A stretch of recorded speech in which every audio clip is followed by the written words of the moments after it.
Hola, hola, muy buenos días. Mi nombre es Gregory Prada. Bienvenidos a su programa de Gerencia y Liderazgo a través de la Mía FM, el emisor radio y televisión. Les recordamos que estamos transmitiendo desde la ciudad de Patterson, Nueva Jersey, en Estados Unidos, para todo el mundo.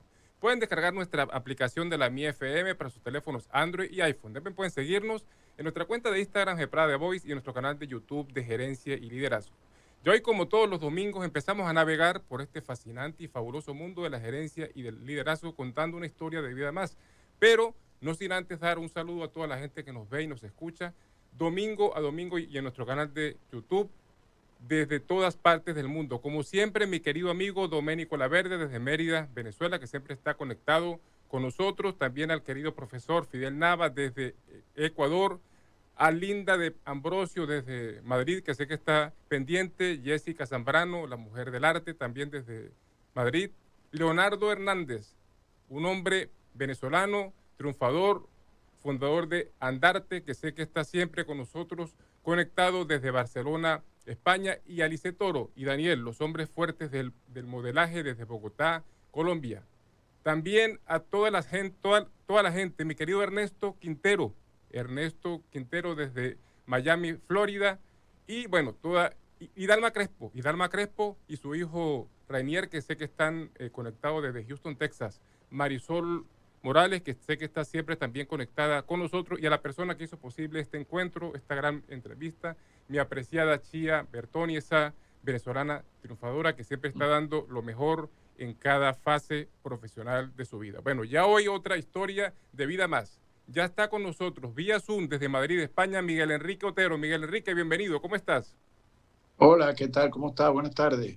Un placer de verdad para mí, para toda la gente de la Mía FM y para nuestro espacio de gerencia y liderazgo, que hoy tu historia de vida se presente para que inspire a todos los que nos ven y que nos escuchan, que el éxito sí se puede alcanzar, pero que son muchos años y que hay muchos tropiezos por delante. Bienvenido.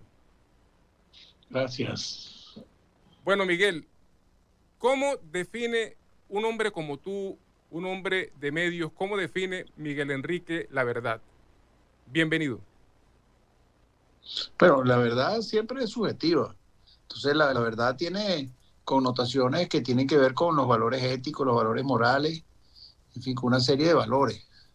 Ahora, hay una verdad que es la verdad, digamos, obvia de los hechos, que si se cambian los hechos en el discurso, por supuesto, ya no es la verdad. Pero hay otra verdad que tiene que ver con la interpretación de los hechos. No es lo mismo un resultado de una elección, por ejemplo, que si esa elección está sujeta a un fraude o alguna manipulación, pues Okay. la verdad es que hubo el resultado, pero la verdadera verdad, perdona, es que ahí la verdad no es la verdad. Entonces, estar con la verdad está más cerca de los valores que de la verdad misma cuando se trata de situaciones donde hay interpretación, donde hay elementos subjetivos, porque la vida siempre tiene elementos subjetivos en todas partes. Bueno, Miguel, eres un hombre de medios, todo el mundo de Venezuela y en el mundo te conoce, eres presidente y editor del diario más importante e influyente de Venezuela, el diario El Nacional. Pero cuéntanos un poco, mucha gente no sabe quién es Miguel Enrique, el hombre, el niño, el adolescente. Cuéntanos dónde naces, un poco de dónde vienes. Yo soy hijo de Miguel Otero Silva y María Teresa Castillo, que son dos personajes importantísimos en la historia moderna venezolana.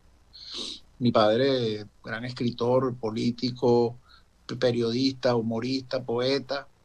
O sea, ese tipo de personajes que hoy realmente no existen muchos. Y mi madre, María Teresa Castillo, una luchadora, que es la madre de la cultura, porque a través de ella todo el desarrollo cultural de Venezuela en los inicios de la democracia, pues pasó por el trabajo que ella hacía y el apoyo que le daban y su fuerza ante las circunstancias. Entonces, esos son mis padres. Ahora, yo estudié matemáticas, yo no estudié periodismo, yo estudié matemáticas en la Central, Ok. que es una carrera bastante complicada. Estudié economía en Inglaterra, en la Universidad de Cambridge, y después estudié sociología en París. Y después, bueno, fui diputado, entré en la política, fui diputado en 3 periodos y luego pues pasé a ser director de Nacional, que es lo que he hecho en los últimos 25 años hasta el momento. Ese es, digamos, un resumen rápido de lo que yo he hecho. ¿Por qué un hombre de medios como tú decide estudiar matemática? Porque yo no era un hombre de medios, eso ocurrió cuando tenía 15 años. Ok. Yo tenía muchas facilidades para la matemática, era una carrera complicada, difícil, me gustaba y bueno, yo asumí el reto. La verdad es que de 180 que entraron, al segundo año ya habían 15, yo era uno de los 15. Imagínate. Era una carrera que además de todos los profesores eran extranjeros en la Universidad Central de Venezuela, no había sino una escuela de matemáticas en Venezuela y bueno, pues mi vocación en ese momento era estar en la matemática. De hecho, yo pasé de 3 o 4 años dando clases en la Facultad de Ciencias de Matemáticas, hice posgrados ahí, pero después me di cuenta que la carrera académica no era mi carrera. Y me fui a Inglaterra a estudiar economía y ya pasé a otra dimensión de lo que era mi vocación. Bueno, fuiste también secretario general del Ateneo de Caracas y estando allí, creas la editorial de este Ateneo. Cuéntanos sobre esta experiencia. Bueno, cuando regresé de estudiar tanto en Inglaterra como en Francia, mi madre era la presidenta del Ateneo y el Ateneo estaba logrando una gran edificación, era como un salto cuantitativo muy importante. Ella me dijo, bueno, ¿por qué no trabajas aquí conmigo? Entre otras cosas que tengas que hacer. Y bueno, yo dije que sí, me eligió la asamblea como secretario general del Ateneo y trabajé unos cuantos años construyendo ese emporio cultural que fue el Ateneo de Caracas en su gran dimensión, donde todas las áreas de la cultura las cubría el Ateneo, digamos, era la vanguardia. Y entre las cosas, pues creó la editorial del Ateneo de Caracas, que publicó muchísimos libros. Y después, bueno, esa editorial, digamos que no siguió, pero en el Nacional sí creé libros del Nacional. Y los libros del Nacional, pues, fue una editorial importantísima. Yo te diría que hemos publicado millones de libros, no decenas de miles de libros, millones de libros, Imagínate. porque no eran solamente los libros editados para vender en las librerías, sino eran los libros que acompañaban el periódico en la venta, los libros escolares. Entonces fue un emporio gigante. Claro, hoy en día no hay editoriales en Venezuela. No desaparecimos Así porque es. la editorial desapareció, desaparecimos porque todas las editoriales desaparecieron. O sea, Venezuela es un país apagado para la cultura, apagado para la editorial, apagado para todo. Y entre ellos, pues, me imagino que en algún momento retomaremos, porque esa vocación está ahí de todas maneras. Bueno, Miguel, eres un hombre polifacético. También entraste a la arena política. En el año de 1983 sales electo como diputado independiente para aquel entonces Congreso Nacional. Cuéntanos de esa experiencia y qué aportes diste tú en ese tiempo de estar metido ahí en esa arena política. Bueno, la verdad es que en esa época ser diputado pasaba por una escogencia a dedo del jefe del partido, del candidato, en fin, del que tenía el poder. Y el presidente Caldera me dijo, ¿tú no quieres ser diputado por Anzoátegui, que es donde originalmente mi familia? Dije que sí, y fui diputado en las planchas, como le llamaban ellos las planchas. Okay. Fui diputado una vez, fui diputado una segunda vez, me repitieron porque yo hice mucho trabajo en el estado de Anzoátegui, y eso le digo, bueno, tú haces un trabajo aquí, no eres un diputado puesto a dedo que se olvida de cómo es la cosa. Entonces fui la segunda vez, y la tercera vez ya dije, no, ya habían creado la uninominalidad, ya habían creado la posibilidad de que uno fuera diputado no porque lo escogiera el jefe de un partido, sino porque uno mismo se lanzaba y creaba los mecanismos, como es en muchos países, pues digamos que no acabaron completamente con ese sistema, porque la mitad de los diputados eran por lista y la mitad eran uninominales. Y yo me fui por los uninominales. Entonces fue curiosísimo porque Dije, bueno, yo me voy a lanzar por aquí, ¿qué tengo que hacer? Ah, un partido lo tiene que lanzar. Le digo, bueno, pero como un partido, no es una nominal, no es nominalidad esto. Ok, No, tiene que ser un partido. Entonces, y creé un partido. Un partido se llamaba Por Querer a la Ciudad. Creé cualquier cosa. ok, Un partido con unos estatutos, digamos que ridículos. ok. Pero ese partido fue aceptado la firma, buscamos la firma. Y entonces me lancé por el partido por querer la ciudad, me apoyaron una cantidad de partidos, me apoyaron 52 partidos. Imagínate. Y bueno, eso fue ya no era en Anzoátegui, ya era donde yo vivía, en Chacao. Y bueno, gané, más que dupliqué al que venía de segundo. Si una campaña ya no es lo mismo hacer una campaña electoral dentro de unas listas, que la campaña es del candidato y la gente vota por la plancha, que hacer una campaña nominal, porque ahí la gente vota por ti, no vota por el partido o por el candidato. Así es. Y bueno, ahí me quedé como diputado esos 5 años, pero electo nominalmente. Y claro, yo aprobé muchas cosas. La ley de licitaciones la hicimos en la comisión. Yo fui presidente de la Comisión de Administración y Servicios. Hicimos una cantidad de acciones, actividades con todos los servicios públicos de Venezuela. Y entre ellos fue la ley de licitaciones.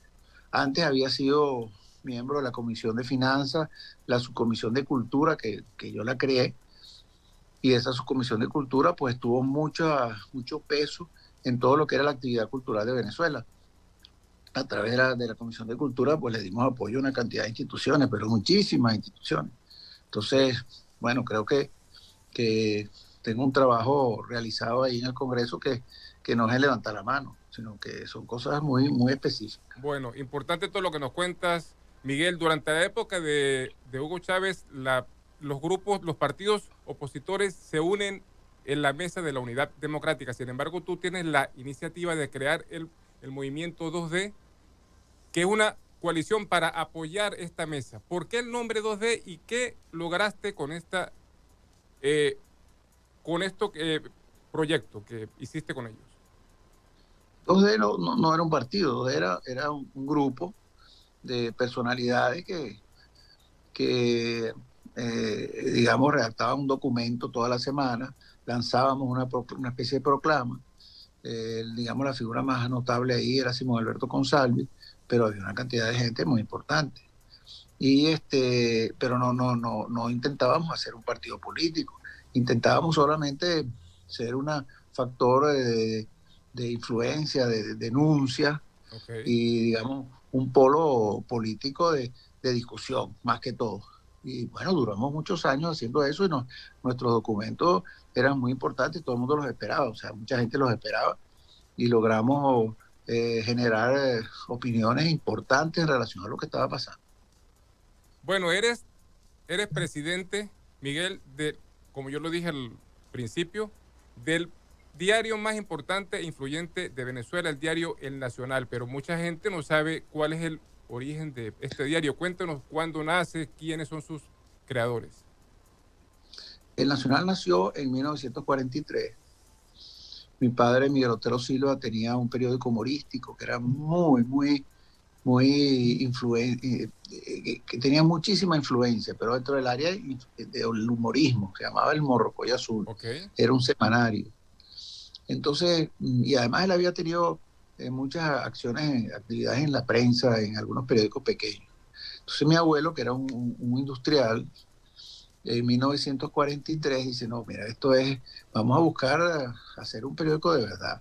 Él se fue a Boston, había un periódico que había quebrado porque era un periódico nazi, o lo habían cerrado, esa historia no la conozco bien, ok. pero en todo caso dejó de funcionar y él compró la rotativa y se la trajo a Venezuela, inclusive con el riesgo de los submarinos alemanes. Bueno, montó la rotativa y le dijo a mi papá que él dirigiera el periódico. Cosa que hizo, bueno, digamos, no fue el primer director, él fue el primer jefe de redacción, que era digamos, el trabajo más importante de un periódico, y lo dirigió Antonio Arraiz, el gran escritor. Okay. Y ese es el inicio del Nacional, por supuesto, y mi padre, que tenía muchos conocimientos del periodismo moderno y de una cantidad de, de vocaciones que no las tenían los otros periódicos, pues realmente fue ganando un espacio rápidamente y el Nacional se convirtió en lo que se convirtió. Entonces, ese periódico se convirtió en el primer periódico de Venezuela, el periódico más influyente, el periódico de los intelectuales, el periódico de la gente pensante, y durante toda su historia fue el gran periódico de Venezuela. Bueno, Miguel, ¿qué factores hacen que la línea editorial del diario El Nacional choquen frontalmente con el gobierno de Hugo Chávez? Bueno, la verdad es que después del primer año del gobierno de Chávez, porque él cuando gana las elecciones, su campaña electoral estaba basada en el capitalismo humanista, la tercera vía de Blair, pero eso duró muy poco. Al rato él empezó a generar una línea autoritaria, intransigente, se fue por el modelo cubano. Entonces, claro, ahí los medios independientes pues se les separaron, no siguieron por ese camino, porque además eso estaba acompañado de la destrucción económica y de la represión. Entonces, Okay. el Nacional, que siempre ha sido un periódico, digamos, crítico, opositor, siempre ha sido un periódico opositor, pues se le enfrentó a Chávez durante, bueno, ese enfrentamiento empezó con Chávez y ha seguido con Maduro. Son 20 años de enfrentamiento. Así es, En un régimen que no permite el enfrentamiento, el que se le enfrente lo destruye. así es. Y bueno, hemos resistido a duras penas, pero hemos resistido porque seguimos con nuestra página web, que es muy influyente, que es la referencia de Venezuela, pero esa línea del régimen nunca la íbamos a apoyar, absolutamente. La línea era una línea contraria a todo lo que es el pensamiento del Nacional, a todo lo que ha hecho el Nacional de toda su vida, y no la íbamos a apoyar. Entonces, el enfrentamiento ha sido fuerte, porque además esta gente no juega limpio y utilizan los tribunales, utilizan cualquier instrumento que tengan para atacarte y para destruirte. Eso es lo que han hecho. Bueno, Miguel, el diario El Nacional fue despojado hasta de su sede principal en Caracas, pero nunca será, y eso es mi opinión, nunca podrá ser despojado de alzar su voz. Eso no es posible y nunca pasará. ¿Qué futuro ves al diario El Nacional? ¿Cómo lo ves en el futuro ahora que está en formato digital? Bueno, el futuro, hay dos futuros. Si el régimen sigue eternamente, el futuro no tiene mucho futuro en Venezuela porque nos bloquean la página web, no tenemos posibilidad de hacer un periódico impreso, estamos acosados, los tribunales están esperando a ver qué hacer para criminalizarnos. Entonces, con un régimen así, que es el que tiene el poder, es difícil tener mucho futuro. Pero como yo considero que este es un régimen que no va a durar toda la vida, sino que en algún momento va a desaparecer, pues renaceremos como el ave fénix. Tenemos todas las condiciones para renacer como el ave fénix y seremos el periódico de la reconstrucción. Yo no tengo la menor duda. Así será. Bueno, Miguel, cuéntanos un poco de tu experiencia como presidente del grupo de diarios Las Américas y vicepresidente de la Sociedad Interamericana de Prensa. Son dos instituciones muy importantes. El Grupo de Diarios de América reúne a los 13 periódicos más importantes de 13 países del continente. El Tiempo de Bogotá, el Comercio de Quito, La Nación de Buenos Aires, o Globo de Brasil, en fin, son 13 periódicos. Y es un modelo interesante porque es un modelo donde es un modelo más empresarial que otra cosa. Okay. Porque es un modelo donde se comparten las acciones empresariales, las ideas eh, se van juntando para que todo el mundo pueda analizar lo que está haciendo. O sea, si mañana se nos ocurre o se le ocurre un periódico aplicar un nuevo modelo de distribución, bueno, alguno de los 13 periódicos ha hecho algo parecido, entonces inmediatamente se consulta. Aparte de que se vende publicidad panregional, algunas se hacen foros, digamos, de formación con periodistas y con no solo con periodistas, sino con personal de la empresa. Entonces es una unión muy útil y muy importante, porque también cuando los atacan algún periódico, todos los demás lo defienden. Okay. Esos son 13 periódicos. Okay. La Sociedad Interamericana de Prensa es otra cosa, porque la Sociedad Interamericana de Prensa reúne a 800 medios del continente. Entonces es la institución que tiene que acoge más medios y que también tiene el tema de formación, pero en la práctica su acción más importante es defender la libertad de expresión.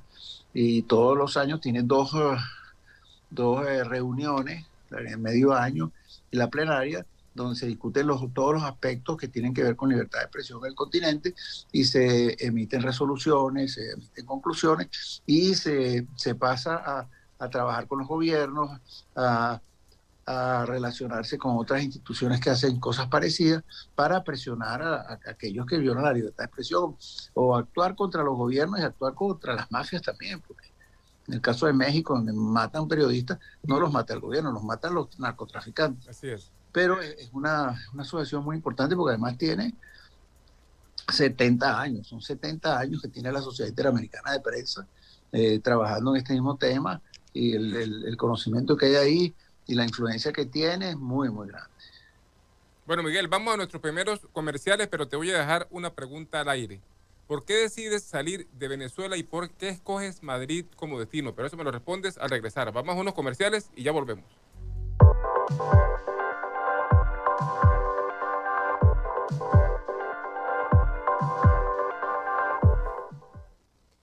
Miguel, dejamos una pregunta al aire. ¿Por qué decides salir de Venezuela y por qué escoges Madrid, España como destino?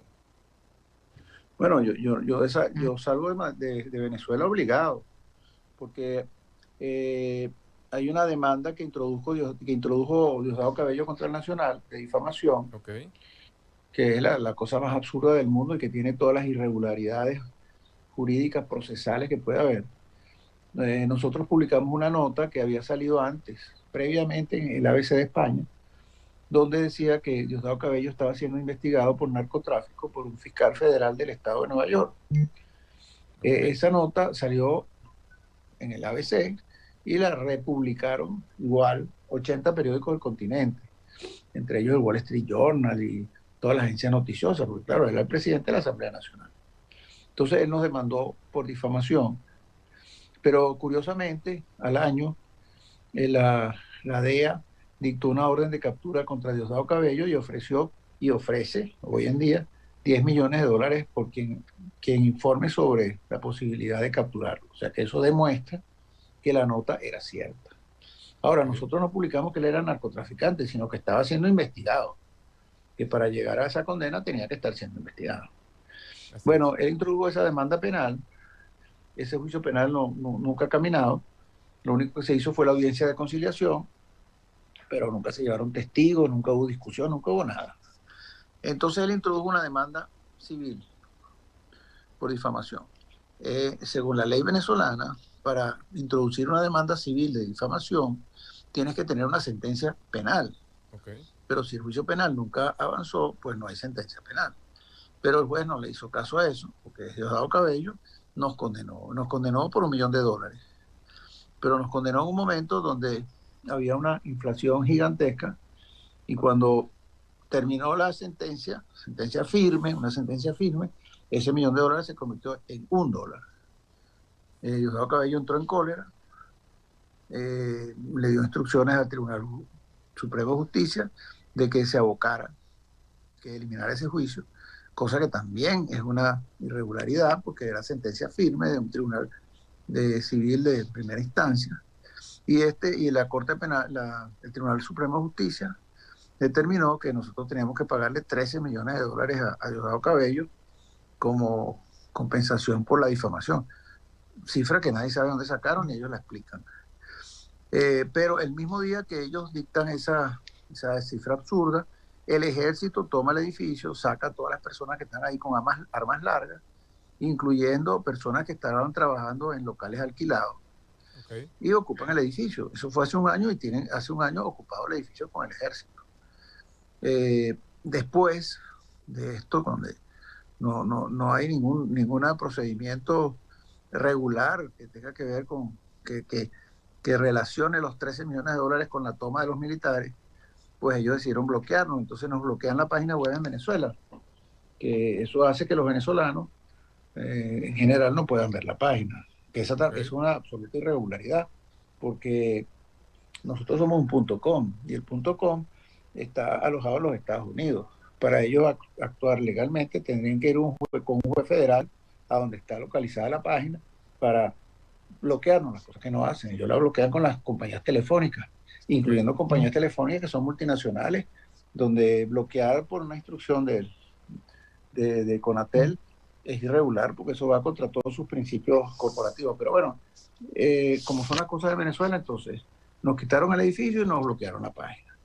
El objetivo es destruir el Nacional y el juicio penal dictó medidas cautelares que todavía están aplicadas. O sea, es un juicio que tiene 5 años, que no ha ido para ninguna parte y yo tengo medidas cautelares. Medidas cautelares de presentación, de congelación de bienes, de prohibición de salida del país y probablemente, como ellos utilizan los tribunales para criminalizar a la disidencia, pues detrás de eso hay otro tipo de medidas para detenerme o lo que sea. Por eso yo me fui. Y yo estaba afuera cuando ocurrió esto, estaba en Israel, me he invitado para un viaje, entonces me quedé fuera. Y de todas las ciudades, pues Madrid ha sido, digamos, la que he considerado más amigable para una cosa de esta y me dieron la nacionalidad española, presidente Rajoy, por carta de naturaleza, que llaman ellos por decreto. Entonces, mientras el régimen siga ahí, pues estaremos en Madrid esperando. Perfecto. La libertad de expresión en América Latina, Miguel, en este momento, ¿cómo la ves? Bueno, la libertad de expresión no está muy bien porque América Latina se está llenando de regímenes, digamos, que tienen un tinte no parecido, pero van por el camino de este populismo autoritario de izquierda. Entonces no es solamente Cuba, Nicaragua y Venezuela, sino que hay otros regímenes que van por el mismo camino, que es el caso de Chile, de Perú, de México, de Honduras, probablemente de Brasil. No sé qué va a pasar con Colombia, pero el peligro de que la violación y las restricciones a la libertad de expresión se convierta en un fenómeno continental es grande. Y claro, además de eso, hay lo que sabemos que son las mafias que operan, digamos, libremente. En el caso de México, han matado una cantidad de periodistas increíble. Entonces, no es solamente el tema de los gobiernos, sino que también es el tema de las mafias, que los gobiernos no los combaten o no tienen capacidad para combatirlo. Ok. Miguel, ¿cómo enfrentas el fracaso?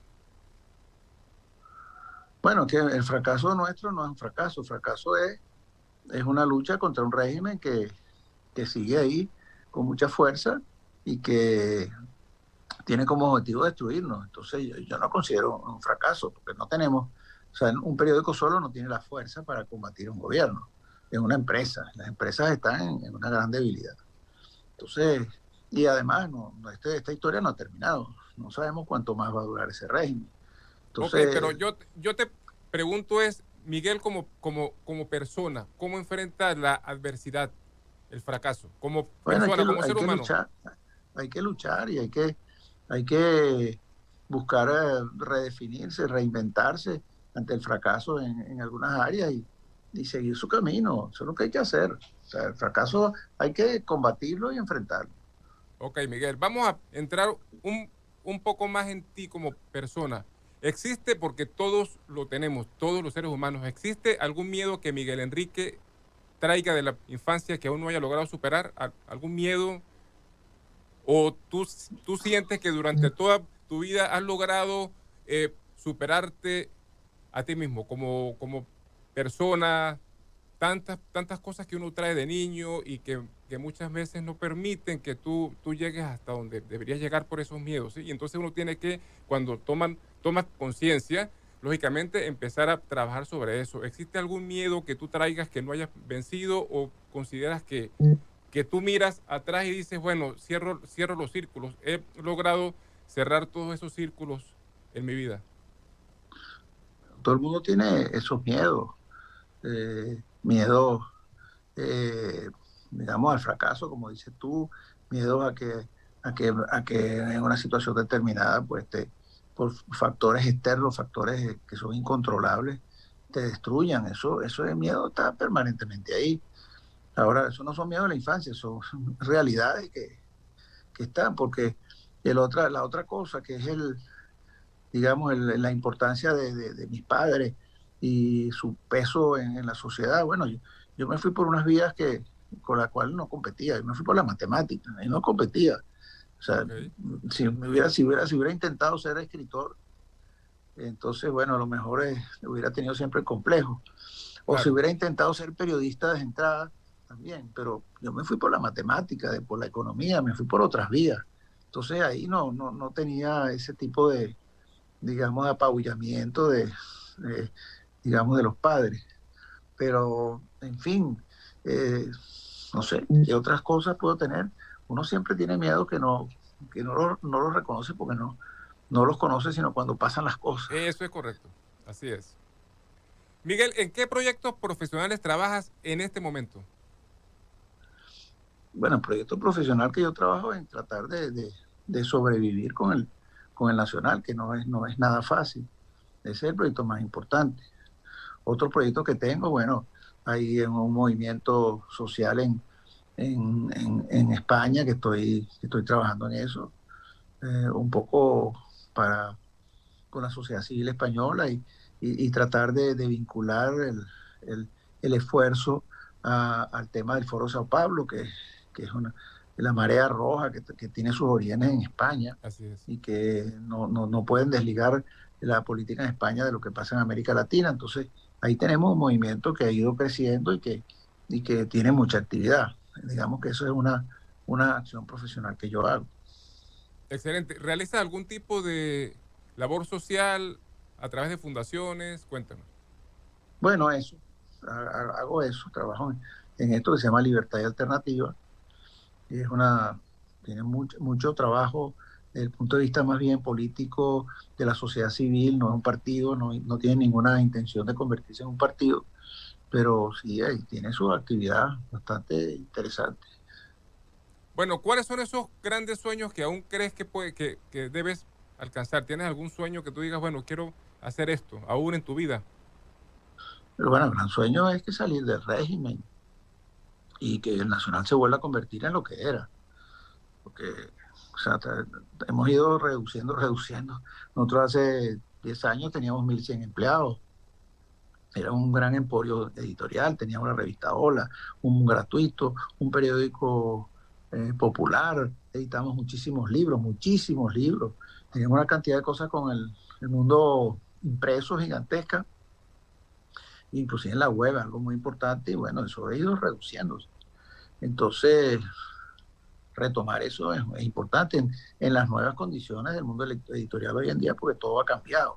La migración a Internet ha cambiado, digamos, todo el pensamiento sobre el mundo editorial, pero también entonces es combinar una cosa con la otra y generar una fuerza editorial combinada con la web que pueda, digamos, cuando caiga el régimen, porque con este régimen es imposible. Esto es una cosa terrible lo que ha pasado en Venezuela. Así es.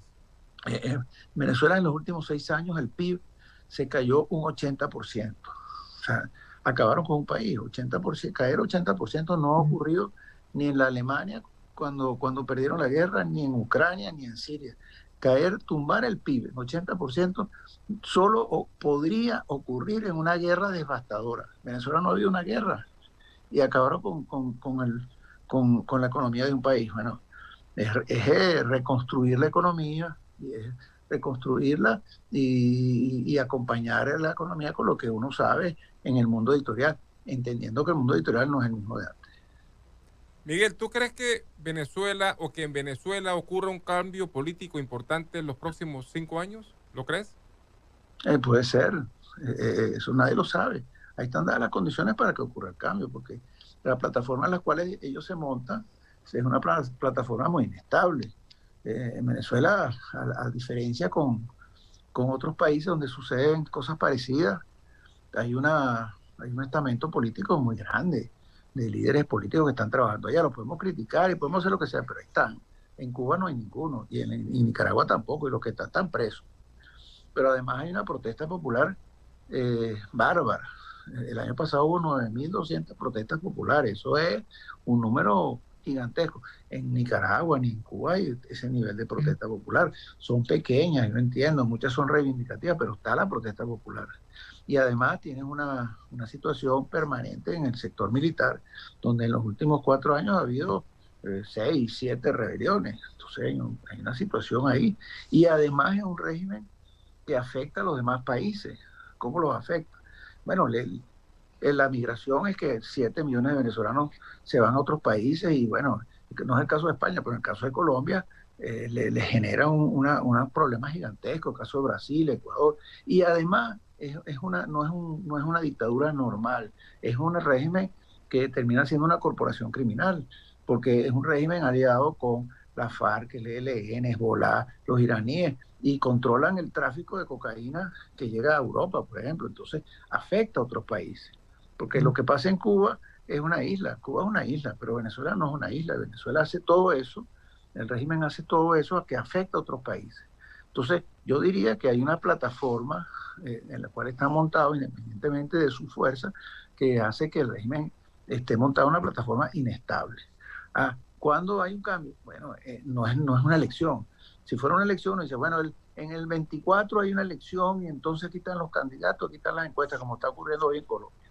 No, aquí no. Esto es cuando hay una plataforma inestable, el cambio ocurre en un momento determinado porque se generan unas circunstancias que producen el cambio, como hubo con la primavera árabe, como ocurrió en Ucrania en el 2014, como ocurrió en Yugoslavia, como ha ocurrido en muchos países. Pero no es una cosa predecible, es una cosa que ocurre en un momento determinado con una plataforma inestable y algunas circunstancias que lo produzcan. Bueno, ¿tú crees conveniente, Miguel, que con este gobierno, con el mismo gobierno, con el Tribunal Supremo que está ahí, con el Consejo Nacional Electoral que tenemos, ¿tú ves conveniente ir a unas elecciones en el año 2024, elecciones presidenciales? Bueno, no, yo entiendo que la militancia y la dirigencia política se empeñan en trabajar por una elección. O sea, es una manera de estimular a la gente y de mover una militancia. Yo lo entiendo, me parece bien, pero lo que sí no creo es que esa elección va a sacar al rey. Eso sí lo veo muy difícil.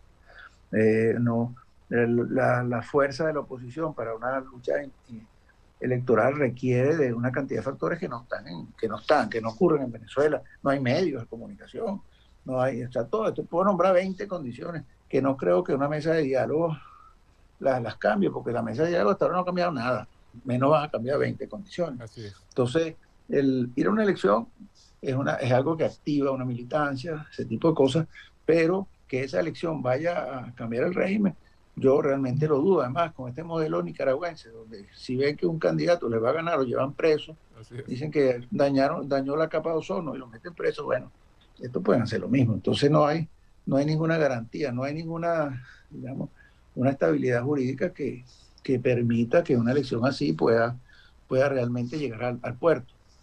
Pero como te dije antes, no descarto que eso active la militancia y la gente se organice, eso está bien, pero esa no va a ser la salida.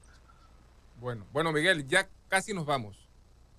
Todos en esta vida dejamos un legado, todos tenemos una historia de vida y nos van a recordar aun cuando ya no estemos físicamente. ¿Cómo quieren que te recuerden? Bueno, yo quiero que me recuerden como, pasa que eso no ha ocurrido, como alguien que importante en el rescate de la democracia en Venezuela. Espero que me puedan recordar así cuando ocurra eso.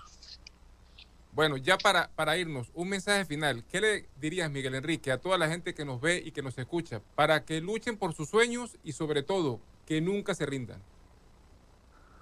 Bueno, es que yo entiendo la desesperanza de la gente y la apatía, pero bueno, estoy seguro que en algún momento eso va a cambiar, que hay muchos factores que van a incidir para que esa situación cambie. Entonces, lo que le pido a la gente es que sigan luchando, que sigan organizándose, aunque consideren que su trabajo es estéril, en algún momento determinado va a dejar de ser estéril, porque va a ocurrir algo en un momento determinado en el cual se necesita el trabajo de todo el mundo, la acción de todo el mundo, y eso va a ocurrir. Bueno, Miguel, de verdad, muchísimas gracias por toda esta hora. Se fue muy rápido como siempre. Sigue siendo esa luz para Venezuela y sigue con ese ejemplo de nunca rendirse. Un abrazo y muchas bendiciones para ti. Gracias por la entrevista. Bueno, hermano, muchísimas gracias. Hasta luego. Y a toda la gente que nos vio y que nos escuchó en nuestro canal, en vivo, en nuestra cuenta de Instagram de Geprada de Voice, en la plataforma de la mía FM, en nuestras aplicaciones y que nos verán posteriormente en nuestro canal de YouTube de Gerencia y Liderazgo, a mi querida Chía Bertoni, que hizo posible esta entrevista, y a toda esa gente que nos ve y que nos apoya, Marisol Morales y Linda de Ambrosio, Doménico Laverde, entre muchas personas. Se les aprecia, se les quiere y les recordamos que nos vemos el próximo domingo de 11 a 12 de la mañana, hora de Nueva York, por esta, la mía FM, el emisorón radio y televisión. Y recuerden, muy importante, nunca se rindan. Bye bye, chao.